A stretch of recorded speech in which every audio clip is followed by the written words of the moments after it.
Divorce পেপারে সই করতে গিয়ে বুকটা যেন কেঁপে উঠছে। এতগুলো বছর পার করে দিলাম, 17 বছর পার করে দিলাম, জীবনে কিনা আমাকে এই সিদ্ধান্ত নিতে হলো।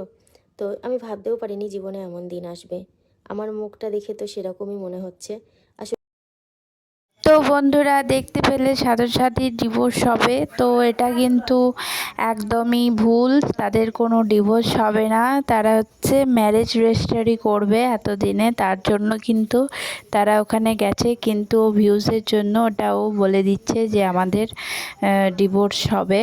তো সবাই সেটা জীবনে ছোট বড় অনেক ভুল করেছি, তো বড় ভুলের সংখ্যাই বেশি করেছি। তার মধ্যে বড় ভুলের মধ্যে একটা ভুল হলো এই গাড়িটা কেনা। আমি আমার মানে মতেই গাড়িটা কিনেছিলাম, কিন্তু বিষয়টা হচ্ছে এটা আমাদের কোনো কাজেই লাগে না। 9 মাসে 6 মাসে কোথায় একদিন কোথায় বেরোবো, সেই জন্য এরকম উঠোন বুক করে গাড়িটা ফেলে রাখার কোনো মানেই হয় না। যত তাড়াতাড়ি এটাকে আমি বাড়ি থেকে বিদায় করবো তত তাড়াতাড়ি শান্তি পাবো। গাড়িটা আমি খুব তাড়াতাড়ি বিক্রি করে দিতে চলেছি। আর এটা হলো ম্যারেজ রেজিস্ট্রি অফিস।